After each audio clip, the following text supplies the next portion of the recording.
A very good morning, students. Today we are going to discuss theorem which is a necessary and sufficient condition for the function f of z to possess an indefinite integral in a simply connected domain D is that the function is analytic in domain D. मतलब हमें prove करना है कि अगर function indefinite integral है इन a simply connected domain तो function analytic भी होगा एंड हमें कन्वर्सली भी प्रूव करना है कि अगर फंक्शन एनालिटिक है तो हमारे पास जो फंक्शन है वो क्या होगा, इंडेफिनेट इंटीग्रल.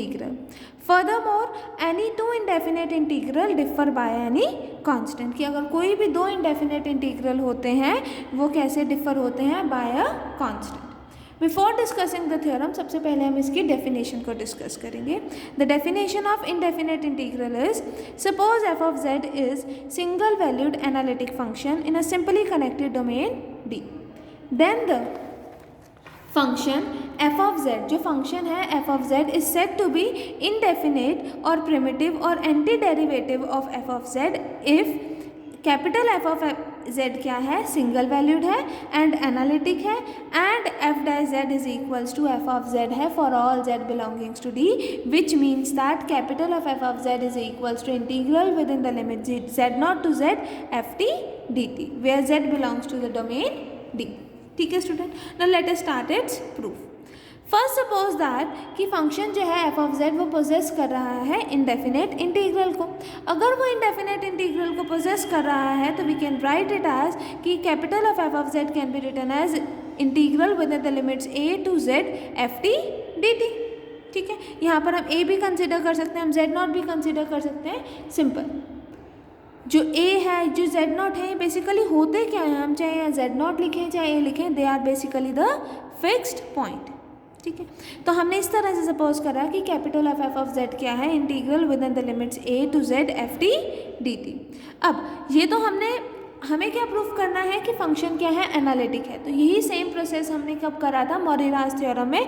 मोरेरास थ्योरम में हमने यही डिस्कस करा था दैट कि अगर हमारे पास capital of f of z इस टाइप का है, z not to z ft dt, जहाँ पर z नॉट क्या है, फिक्स्ड पॉइंट है और z वेरिएबल है, तो उसको सॉल्व करने पर हमारे पास क्या आ रहा था कि हमारा फंक्शन क्या आ रहा है, एनालिटिक आ रहा है.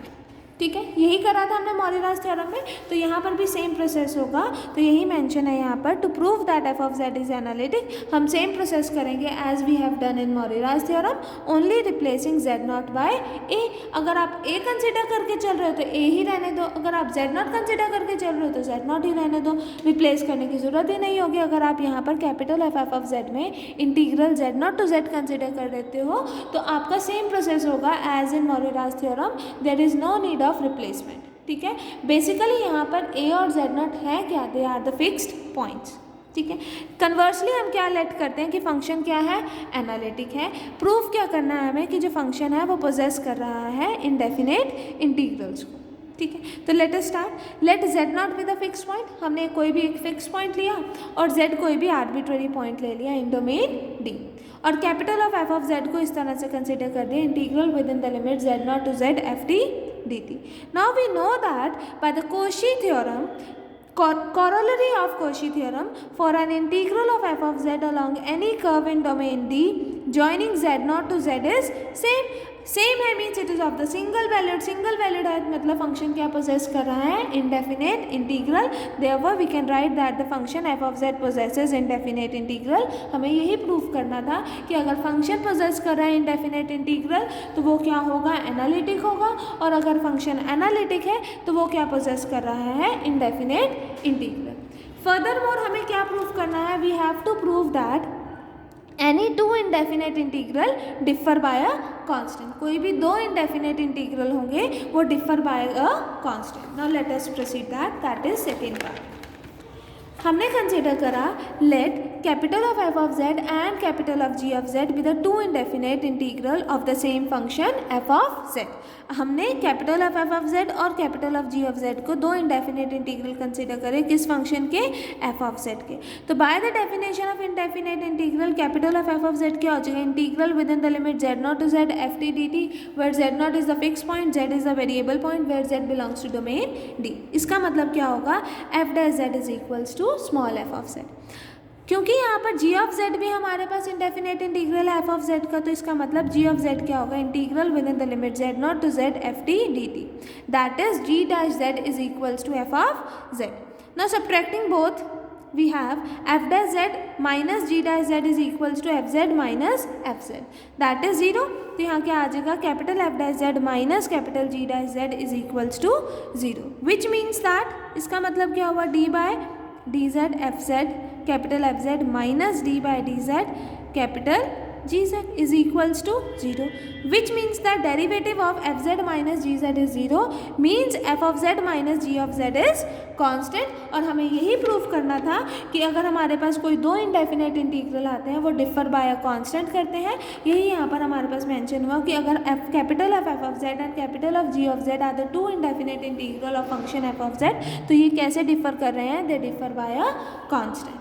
ठीक है students, this completes your theorem. Next comes theorem, fundamental theorem of integral calculus, which states that if a function f of z is single valued analytic function in a simply connected domain D and AB belongs to domain D, then integral within the limits a to b f of z dz is equals to capital FB minus capital FA, where capital FZ is an indefinite integral of f of z.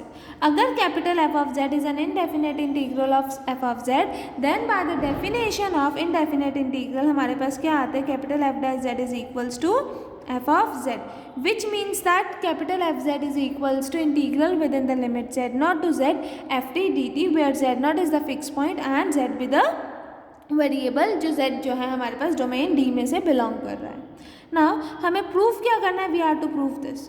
हम right hand side को consider करेंगे, right hand side से हम left hand side ले आएंगे तो हमारे पास result prove हो जाएगा. ठीक है, now we know that capital F Z is equals to integral within the limit Z not to Z F T D T. Means अगर कैपिटल एफ बी लेंगे तो क्या हो जाएगा, integral within the limit Z not to B F T D T, और अगर हम capital F ए लेंगे तो वो क्या हो जाएगा, integral within the limit Z not to A F T D T. Now let us see, we have capital FB is equals to integral within the limit z naught to b ft dt and capital F of A is equals to integral within the limit z naught to a ft dt. Now left hand right hand side consider करते हैं तो वो क्या है, FB minus F of ए. तो हमने क्या करा, 1 में से 2 को सब्ट्रैक्ट करा, 1 में से 2 को सब्ट्रैक्ट करा, that is we have capital F B minus capital F A is equals to integral within the limit Z not to B F T D T minus integral within the limit Z not to A F T D T. Now यहाँ पर minus sign है, minus sign को plus sign में change करना चाहते हैं तो what we will be doing, हम यहाँ पर लिमिट्स को इंटरचेंज कर देंगे. दैट इज ए हमारे पास लोअर लिमिट बन जाएगा, जेड नॉट हमारे पास अपर लिमिट बन जाएगा, तो वो क्या हो जाएगा, integral within the limit Z not to B F T D T plus integral A to Z not F T dt, which means that a to z naught to b means integral within the limits a to b ft dt. ठीक है students, this completes your fundamental theorem of integral calculus, और इसी के साथ आपका second unit complex analysis का finish होता है. Thank you class.